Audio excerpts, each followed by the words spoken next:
Can you share any other insights on how to keep from the hook? When others, you're there, you're grounded, you're so aligned. I'm 99% of the time there. And then I get the hook. Well, when you are understanding what she means,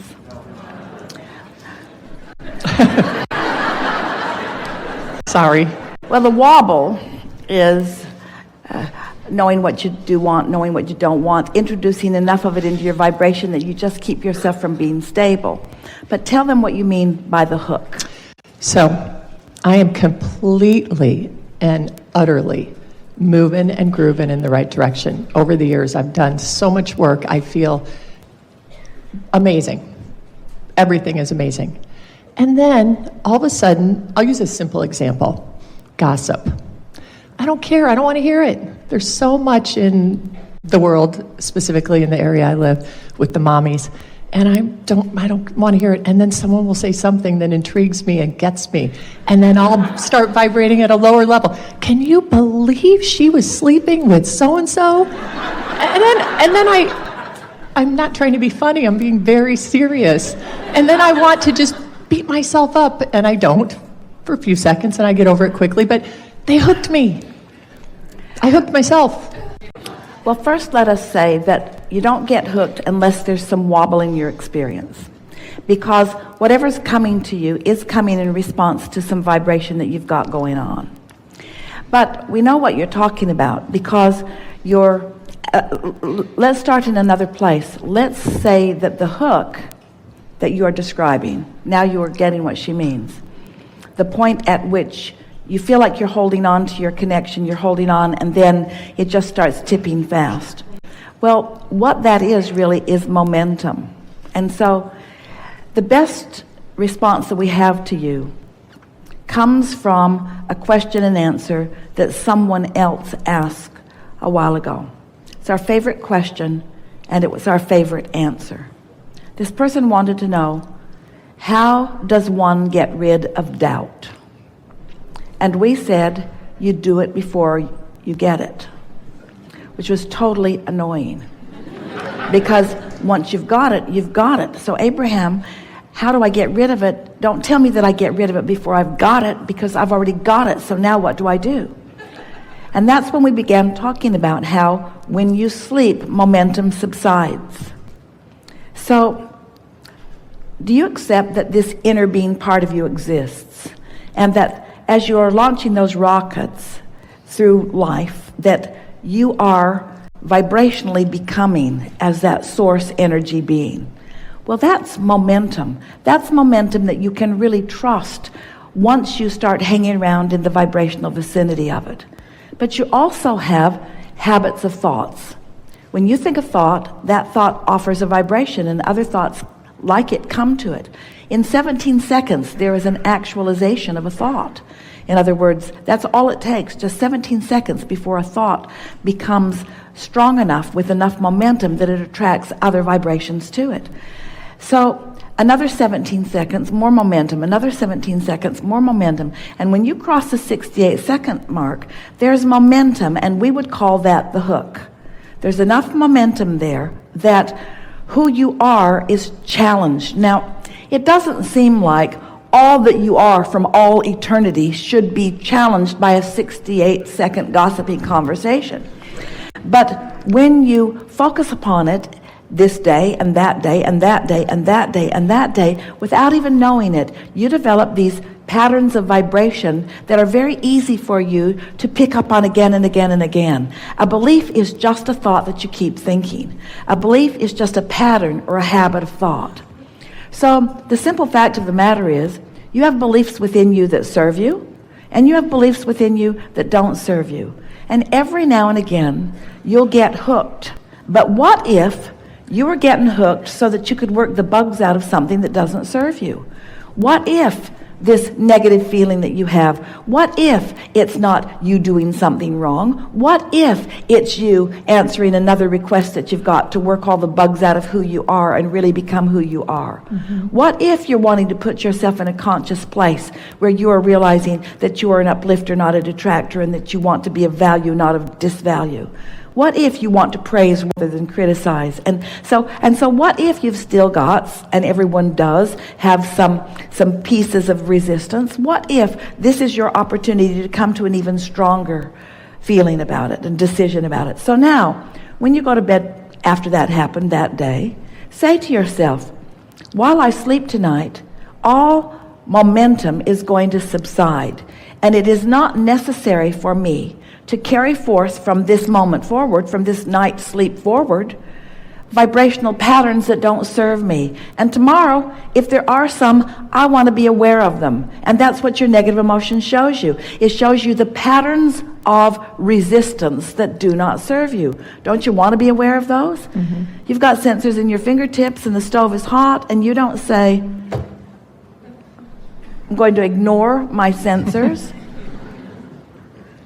Just think it's weak and unnecessary to have sensors in my fingers. I'm just going to lay on this hot stove. You don't do that, because you know if you do, it's going to get worse.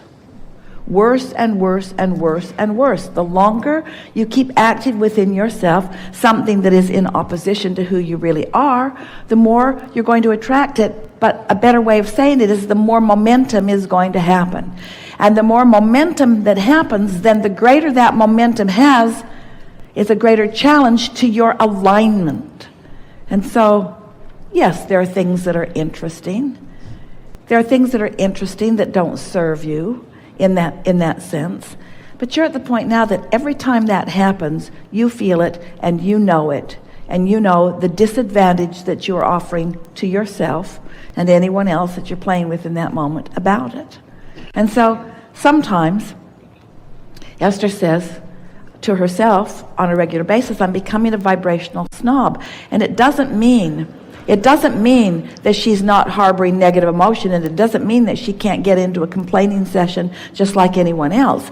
But what it does mean is it feels awful to her when it happens. What it does mean is the path of least resistance is lighting up for her in a stronger and stronger way. And what she's deciding is it's perfectly appropriate for me to move in directions other than that sort of conversation. In other words, if that's what they're talking about every time we're together, then I'm going to go someplace else.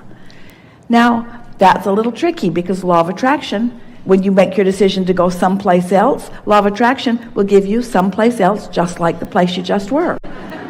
And so then you start thinking the world is crazy. Is everybody acting the same way? But in all of this, it's given you greater resolve, stronger determination, and more resources to begin focusing more upon the things that feel good to you.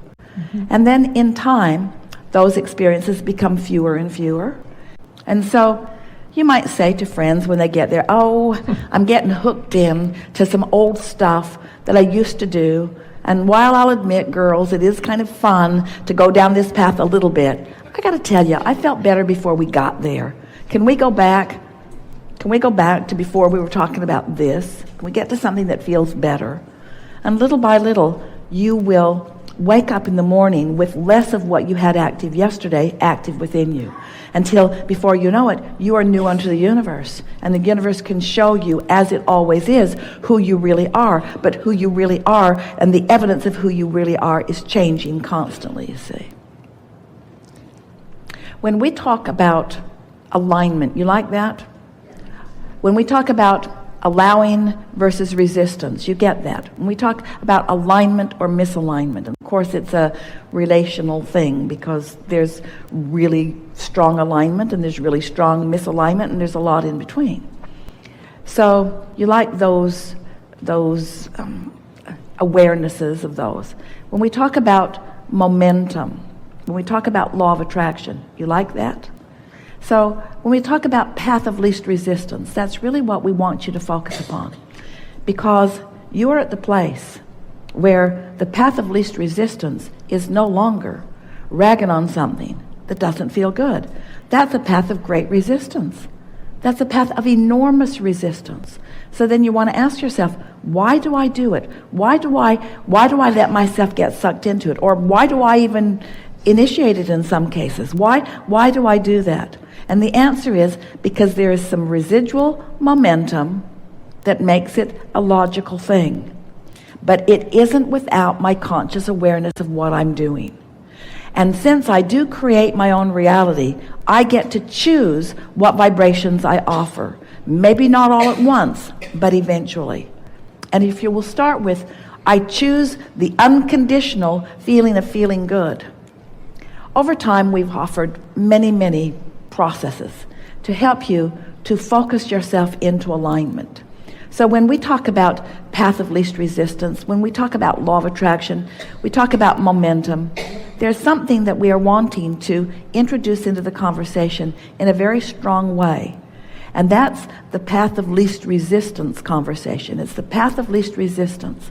But we want you to feel, just for a moment, what the emotion, and it isn't an emotion, it's also a condition. Oh, really? An emotion is a condition too? Well, isn't it? Isn't the way you feel pretty strong? The emotion, the condition of clarity. Clarity. So you began talking to us in just the right way as you talked about the wobble, because the wobble is not clarity. The wobble is a little of this and a little of this and a little of this and a little of this. Clarity is focusing on something that feels good and allowing momentum to gather until there is enough motion forward that there's no wobble in it, you see. And so sometimes when we talk about unconditional love, you get all balled up because the word love is so convoluted. Or when we talk about truths, you get all balled up because there are so many different things that are true that you disagree with or that you agree about. But when we talk about clarity, clarity is something that you recognize.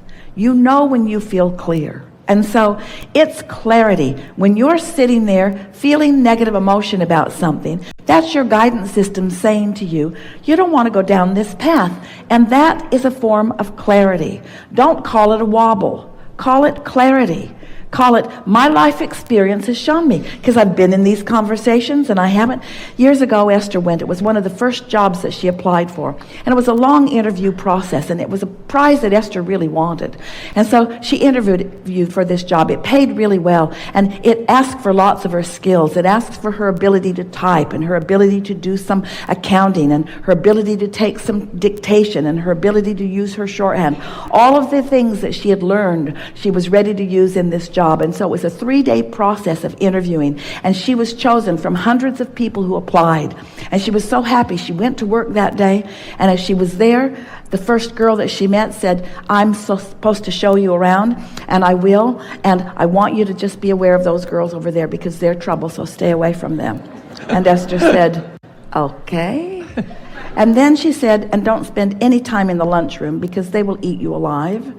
And Esther said, okay. And then she said, they're all right over there, but if I were you, I wouldn't talk to them about anything important. And at lunchtime, Esther went in to this lovely woman's office who had spent all of that time interviewing her and said, I want you to know that I am resigning. I won't be back. I'm not even going to finish the day out. And the woman said, why? You're the perfect person for this spot. And Esther said, I don't want to go back to high school. I don't want to go back to those kinds of conversations. I don't want to go back to little thoughts. I don't want to go back to things that I left behind a long, long time ago. I've come to a place, and that was a long time ago. She had already come to that place. You cannot go back. You cannot defy who you really are. And when you consciously know who you really are, you cannot go back. You can't go back. You can't go back to something that you have moved from and be satisfied. Your eternal progression through your expanding, evolving life will not allow it, you see. And so the wobble is a good thing because it's an indication of guidance, and guidance is a good thing because it lets you know where you are, and deciding who you are is a good thing. In other words, nothing's gone wrong here except that you got your hand on the stove and it doesn't feel good and you want to get it off, you see.